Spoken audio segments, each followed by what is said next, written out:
ಒಂದೂವರೆ ತಿಂಗಳಿನಿಂದ ಸುರಿತಾ ಇರುವಂತಹ ಮಳೆ ಈಗ ಕರಾವಳಿ ಹಾಗೆ ಮಲೆನಾಡಿನಲ್ಲಿ ಬಿರುಸುಗೊಳ್ತಾ ಇದೆ.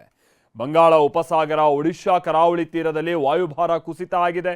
ಇದರಿಂದಾಗಿ ಜುಲೈ 19ರವರೆಗೂ ಕರಾವಳಿ ಭಾಗದಲ್ಲಿ ಬಹಳ ಮಳೆಯಾಗುತ್ತೆ ಅಂತ ಹವಾಮಾನ ಇಲಾಖೆ ಮುನ್ಸೂಚನೆ ನೀಡಿದೆ ಕೂಡ.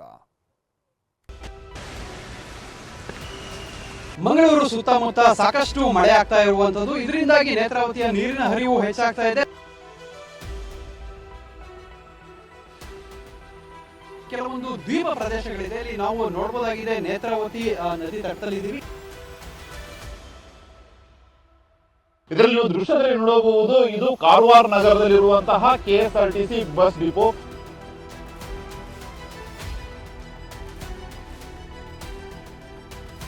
ಮುಳುಗಿತು.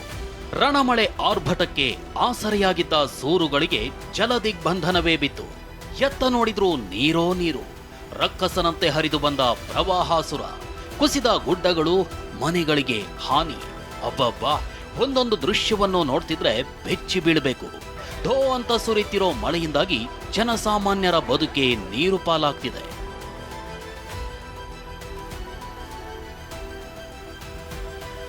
ಮಳೆ ಹೊಡೆತ, ಅಡ್ಯಾರು ಬಳಿ ಮನೆಗಳು ಜಲಾವೃತ. ದಕ್ಷಿಣ ಕನ್ನಡದಲ್ಲಿ ಮಳೆಯಿಂದ ಮಂಗಳೂರು ಸೇರಿ ಹಲವೆಡೆಗೆ ನೇತ್ರಾವತಿ ನದಿ ನೀರು ನುಗ್ಗುವ ಭೀತಿ ಎದುರಾಗಿದೆ. ಶಾಲಾ ಕಾಲೇಜುಗಳಿಗೆ ಇಂದು ಜಿಲ್ಲಾಡಳಿತ ರಜೆ ಘೋಷಿಸಿದೆ.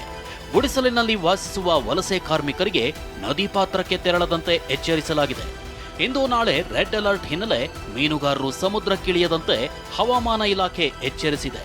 ಮತ್ತೊಂದೆಡೆ ಅಡ್ಯಾರು ಬಳಿ ಮನೆ ಭಾಗಶಃ ಜಲಾವೃತವಾಗಿದೆ.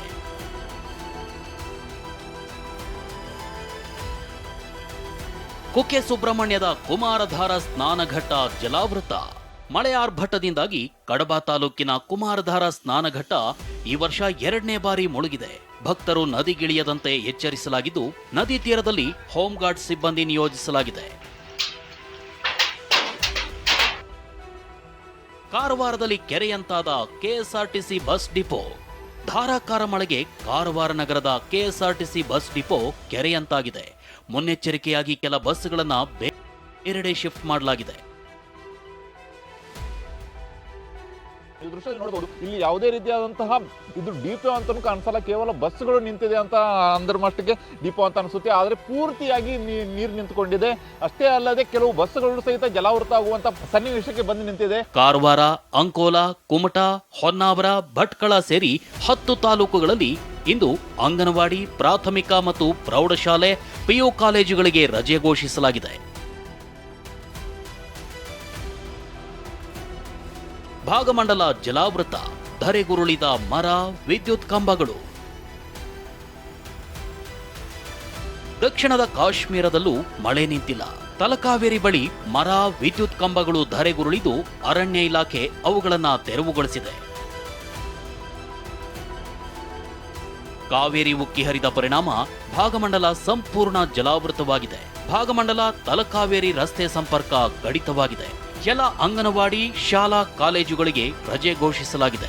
ಭಾರೀ ಗಾಳಿ ಮಳೆಗೆ ಮರಗೋಡು ಬಳಿಯ ಹೂಗುಚ್ಚ ಪೈಸಾರಿಯಲ್ಲಿ ಅಣ್ಣು ಅನ್ನೋರ ಮನೆ ಮುಂಭಾಗಕ್ಕೆ ಹಾನಿಯಾಗಿದೆ.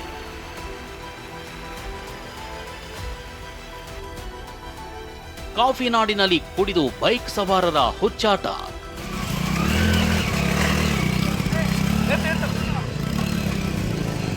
ಮೂಡಿಗೆರೆಯ ರಾಣಿಜರಿ ಬಳಿಯ 5 ಕಿಲೋಮೀಟರ್ ರಸ್ತೆಯಲ್ಲಿ 100ಕ್ಕೂ ಹೆಚ್ಚು ಬಾರಿ ಮಂಗಳೂರಿನ 5-6 ಬೈಕ್ ಸವಾರರು ಓಡಾಟ ನಡೆಸಿದ್ದಾರೆ.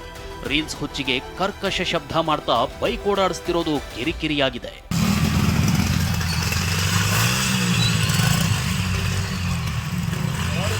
ಧಾರಾಕಾರ ಮಳೆ, ಮಂಜಿನಿಂದಾಗಿ ಪ್ರವಾಸಿಗರ ವಾಹನಗಳು ಹೆಚ್ಚೆಚ್ಚು ಅಪಘಾತಕ್ಕೀಡಾಗ್ತಿವೆ.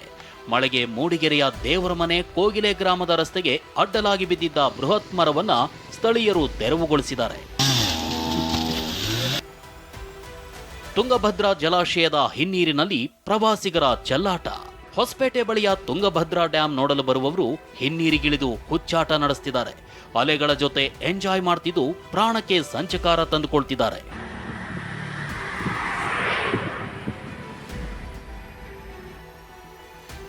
ಅವೈಜ್ಞಾನಿಕ ಕಾಮಗಾರಿಯಿಂದ NH 75ರಲ್ಲಿ ಸೇತುವೆ ಕುಸಿತ ಭೀತಿ. ಸಕಲೇಶ್ಪುರದ ಮಳಲಿ ಬಳಿಯ NH 75ರಲ್ಲಿ ಮಣ್ಣು ಕುಸಿತವಾಗ್ತಿದೆ. ಇದರಿಂದ ಮೇಲ್ಸೇತುವೆ ಕುಸಿಯೋ ಭೀತಿ ಇದೆ. ತಡೆಗೋಡೆ ಇಲ್ಲದೆ ರಸ್ತೆ ನಿರ್ಮಿಸಿದ್ರಿಂದ ಈ ಅವಾಂತರವಾಗಿದೆ. ವಿಜಯಪುರದಲ್ಲಿ ಮಳೆಗಾಗಿ ಜನ ಮೌಢ್ಯಾಚರಣೆ ಮೊರೆ. ಸಮಾಧಿಗೆ ನೀರು ಹಾಕಿ ಮಳೆಗೆ ಜನರು ಪ್ರಾರ್ಥಿಸಿದ ಘಟನೆ ತಾಳಿಕೋಟೆಯ ಕಲ್ಕೇರಿ ಗ್ರಾಮದಲ್ಲಿ ನಡೆದಿದೆ. ಈ ಹಿಂದೆ ಸಮಾಧಿಗೆ ನೀರು ಹಾಕಿದ್ರಿಂದ ಮಳೆಯಾಗಿತ್ತಂತೆ. ಈಗ ವಾಗೀಶ್ ಹಿರೇಮಠ್ ಎಂಬುವರ ನೇತೃತ್ವದಲ್ಲಿ ಜನರು ಟ್ಯಾಂಕರ್ನಿಂದ ಸಮಾಧಿಗೆ ನೀರು ಬಿಟ್ಟಿದ್ದಾರೆ. ಸಿಲಿಕಾನ್ ಸಿಟಿಯಲ್ಲಿ ಅರ್ಧ ಗಂಟೆಗೂ ಹೆಚ್ಚು ಕಾಲ ಮಳೆಯಾರ್ಭಟ. ಬೆಂಗಳೂರಿನಲ್ಲಿ ಮಧ್ಯಾಹ್ನ ಅರ್ಧ ಗಂಟೆಗೂ ಹೆಚ್ಚು ಕಾಲ ಮಳೆ ಸುರಿದಿದೆ. ಜುಲೈ 19ರವರೆಗೂ ಕರಾವಳಿ ಭಾಗದಲ್ಲಿ ವ್ಯಾಪಕ ಮಳೆ. ಒಡಿಶಾ ಕರಾವಳಿ ತೀರದಲ್ಲಿ ವಾಯುಭಾರ ಕುಸಿತವಾಗಿದೆ. ಇದರಿಂದಾಗಿ ರಾಜ್ಯದೆಲ್ಲೆಡೆ ಜುಲೈ 19ರವರೆಗೂ ಮಳೆ ಮುಂದುವರಿಯುವ ಸಾಧ್ಯತೆ ಇದೆ. ಈಗಿರುವ ಹವಾಮಾನದ ಸ್ಥಿತಿ ಏನೆಂದರೆ ಪೂರ್ವ ಅರಬ್ಬಿ ಸಮುದ್ರದ ಮಹಾರಾಷ್ಟ್ರ, ಕರ್ನಾಟಕ ಹಾಗೂ ಕೇರಳದ ಕರಾವಳಿ ಉದ್ದಕ್ಕೂ ಟ್ರಫ್ ಇರುವುದರ ಪ್ರಭಾವದಿಂದ ಕರ್ನಾಟಕದ ಕರಾವಳಿ ಜಿಲ್ಲೆಗಳಲ್ಲಿ ದಿನಾಂಕ 25ರಿಂದ 29ರವರೆಗೆ ವ್ಯಾಪಕವಾಗಿ ಮಳೆಯಾಗುವ ಹೆಚ್ಚಿನ ಸಾಧ್ಯತೆ ಇತ್ತು. ರಾಜ್ಯದಲ್ಲಿ ಮುಂಗಾರು ಮಳೆ ಆರ್ಭಟಿಸುತ್ತಿರೋದ್ರಿಂದ ನದಿಗಳು ಉಕ್ಕಿ ಹರಿಯುತ್ತಿವೆ. ವಸತಿ ಪ್ರದೇಶಗಳಿಗೆ ಜಲಾಸುರ ದಿಗ್ಬಂಧನ ಹಾಕ್ತಿದ್ದು ಜನರ ಬದುಕೆ ಮೋರಾಬಟ್ಟೆಯಾಗಿದೆ. Bureau report, TV9.